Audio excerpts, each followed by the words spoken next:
Hello আসসালামু আলাইকুম everyone. আজকে আমরা দেখব যে কিভাবে আমরা এক্সেলের হোম পেজটা নিয়ে কাজ করতে পারি। এর পূর্বে আমি একটা ভিডিও দিয়েছিলাম ফাইল অপশন নিয়ে। এখানে আপনারা দেখতে পাচ্ছেন যে এক্সেলের ফাইল অপশন নিয়ে বিভিন্ন কথা বলা হয়েছিল আগে আমাদের গত ভিডিওতে। সো আজকে আমরা ফাইল অপশন নিয়ে কোনো কথা বলবো না। প্রথমে এক্সেল শিট ওপেন করার পর আমাদের সামনে এরকম একটা ফাইল ওপেন হয়। এরপর আমরা কি করি, ব্ল্যাঙ্ক শিটে যাই অথবা এখান থেকে যে কোনো একটা থিমের মধ্যে আমরা যাই এবং গিয়ে আমাদের প্রয়োজন অনুযায়ী আসলে কাজ করি। এক্সেলে মূলত গাণিতিক কাজগুলো করা হয়ে থাকে, এই জন্য এক্সেল শিটটা আমাদের গাণিতিক যে কোনো সমস্যা, ম্যাথমেটিক্যাল যে কোনো সমস্যা সলভের জন্য আমরা এক্সেলের ব্যবহার করে থাকি। তো আমি ফাইল যেহেতু দেখেছি, এরপরে আছে হোম। তো হোমের আজকে আমি বিভিন্ন অপশনগুলো সম্পর্কে একটা ধারণা দেওয়ার চেষ্টা করব। তো আশা করি আপনারা খুব সহজে বুঝতে পারবেন যে আমি কিভাবে বুঝাচ্ছি। সেই বা কোনো প্রবলেম যদি থাকে অবশ্যই আমাকে কমেন্টে জানাতেই পারবেন, সেটা কোনো সমস্যা না। তো সেক্ষেত্রে আসুন আমরা শুরু করি যে কিভাবে আমরা এক্সেলের হোম পেজটা ব্যবহার করতে পারি। তো এখানে দেখুন প্রথমে একটা অপশন আছে ক্লিপবোর্ড। এই ক্লিপবোর্ড অপশনটা কিন্তু আমাদের ওয়ার্ড, এক্সেল, পাওয়ার পয়েন্ট তিনটাতেই থাকে। এখানে প্রথম থাকে পেস্ট, যেটা আপনি যদি কোনো কিছু কপি করা থাকে আপনার কিবোর্ডে, তাহলে আপনি এই পেস্ট অপশনটা পাবেন এবং এটাতে আপনি কাজ করতে পারবেন। এরপরে একটা আছে কাট। কাট আপনি ধরুন একটা অবজেক্ট কাট করে অন্য জায়গায় নিয়ে যেতে চাচ্ছেন, এখানে এটা থাকবে, এখান থেকে সরিয়ে এখানে আপনি নিয়ে যেতে চাচ্ছেন, এখানে এই জিনিসটা আর থাকবে না। যেমন ধরুন এখানে যদি আমি লিখি, তারপর এখান থেকে আমি এটা সিলেক্ট করে দেন কাট পেস্ট করে এখানে এসে যদি পেস্ট দেই, তাহলে দেখুন বি এর অপশনে বি এর ঘরে যে অপশনটা ছিল সেটা সি এর ঘরে চলে গেছে। এই কাট অপশনের কাজ। এরপর কপি। তো আমরা সবাই জানি একটা থাকবে এবং ওইটা যখন আমি কপি করব, দেন আমি কপি করলাম, অ্যান্ড নিচের অপশনে এসে আমি আবার পেস্ট করলাম, ওইটা থাকবে এবং নতুন একটাও চলে আসবে। এটা পেস্টের কাজ। এর ফরম্যাট পেইন্ট। ধরুন আমি যদি কোনো একটা অবজেক্টের কিছু ফরম্যাট অ্যাড করি, যেমন আমি এটা সিলেক্ট করলাম, এখানে আমি একটা ফ্রন্ট টাইপ দিলাম, একটা সাইজ দিলাম এবং আমি এটাতে মধ্যে কিছু কালার দিলাম,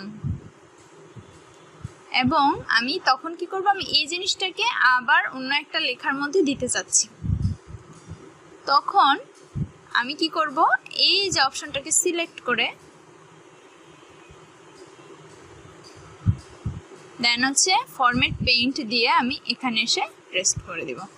দেখুন আমাকে কিন্তু এতগুলো অপশন আর ক্লিক করতে হলো না, যে আমি এই যে লেখাটার ফরম্যাটের যে স্টাইলটা, তারপর ফরম্যাটের সাইজটা, এই জিনিসগুলো আমাকে আর চেঞ্জ করতে হলো না। এরপরের যে অপশনটা আছে, তো আশা করি আমরা ক্লিপবোর্ডের অপশনটা বুঝতে পেরেছি। এক্সেলের হোম অপশনের প্রথম যেই সেকশনটা সেটা ক্লিপবোর্ড। এরপর নিচে একটা অ্যারো চিহ্ন আছে, এখানে যদি আমি ক্লিক করি, এই যে ক্লিপবোর্ডের এখানে আমরা যে কাজ করি এগুলো এখানে চলে আসে। এই click an item to paste clipboard empty. যদি আমি কপি করে থাকি,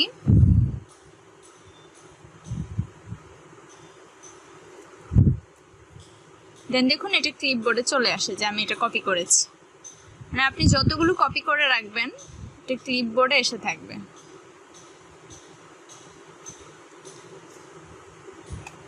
এভাবে কিন্তু আপনি এগুলো এখান থেকে কোথায় কি কাজ করছেন কপি করে রাখলে এখানে এগুলো ব্যবহার করতে পারবেন। যেখানে যখন চাপ দেবে এটা অটো পেস্টের কাজ করবে, বারবার আর পেস্ট করতে হবে না। তো এটাই এই যে ক্লিপবোর্ডের যে ড্রপ ডাউন অ্যারোটা আছে এটার কাজ। তো আমি এটা ক্লিক করে দেওয়া, আমি নাই করে দিচ্ছি। এরপরে দেখুন একটা অপশন আছে, সেটা ফ্রন্ট অপশনটা সম্পর্কে আমরা আগেও জেনেছি যে ফ্রন্ট কীভাবে কাজ করে বা ফ্রন্ট নিয়ে আমরা কীভাবে কাজ করতে পারি। ফ্রন্ট অপশনটা কাজ করে আমাদের এক্সেল শিটে আমরা যে কোনো ওয়ার্ড বা লেখা বা শব্দ যখন আমরা লিখি ওই জিনিসগুলো নিয়ে মূলত ফ্রন্ট কাজ করে। সো আমাদের মেইনলি যেই জিনিসটা হয় যে ফ্রন্টের, আমি ফ্রন্ট লিখি এখানে FORNT ফ্রন্ট। সো আমি ফন্টটাকে এখন আমি ডিজাইন করব।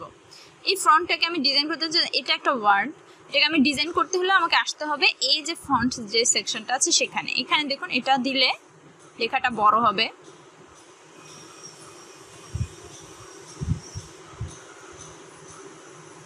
তারপরে হচ্ছে এখানে দিলে আর এটাতে দিলে লেখাটা ছোট হবে।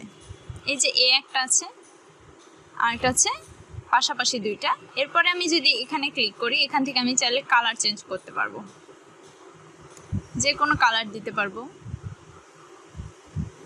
এবং এই যে এর নিচে যে কালার অপশনটা আছে এটা দিয়ে আমি কালার করতে পারবো। এরপরে যে অপশনটা আছে সেটা হচ্ছে আমি আন্ডারলাইন করতে পারবো, ডাবল আন্ডারলাইন করতে পারবো।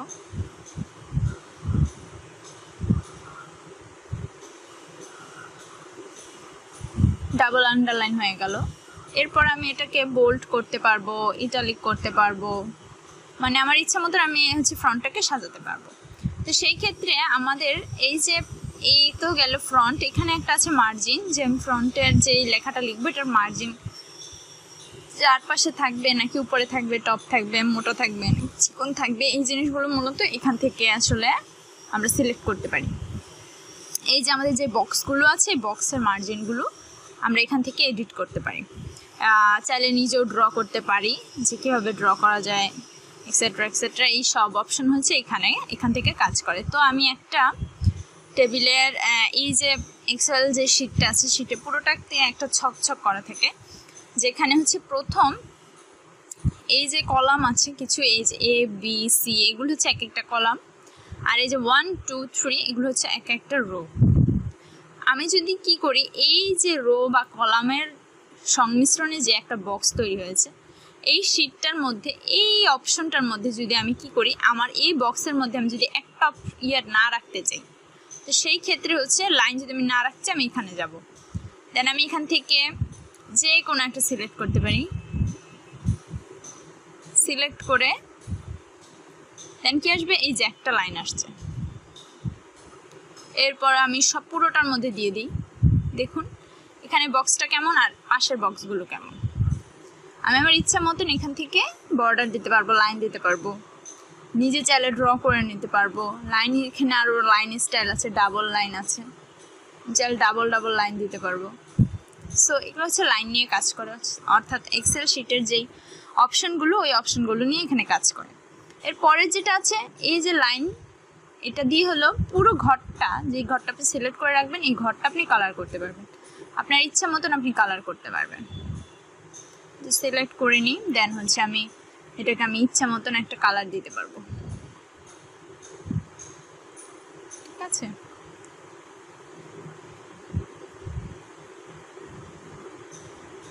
দেন আমি হচ্ছে চাচ্ছি যে নো কালার, তাহলে আমি আর নো কালারে দিয়ে দিলে কালারটা চলে যাবে। কালারটা আমি এখন নাই করতে চাচ্ছি, সেক্ষেত্রে আমি নো কালার দিয়ে দিব,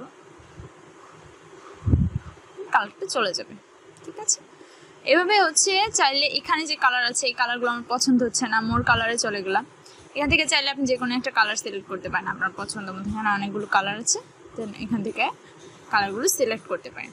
তো এটাই হচ্ছে মূলত এক্সেল শিটের ক্লিপবোর্ড এবং ফন্টের কাজ। সো আশা করি সবাই আপনারা বুঝতে পেরেছেন যে আমি আছে এই ভিডিওটা আর বেশি লেন্থ করব না, এখানে আমি শুধু প্রথম দুইটা পার্ট বোঝালাম, এরপরে নেক্সট ভিডিওতে আমি বাকি পার্টগুলো বোঝাবো। তো এখানে যদি কোনো সমস্যা থাকে এই দুইটা অংশ অবশ্যই আমাকে কমেন্ট বক্সে জানাবেন, লাইক শেয়ার এবং সাবস্ক্রাইব করতে ভুলবেন না। থ্যাংক ইউ অ্যান্ড আল্লাহ হাফেজ।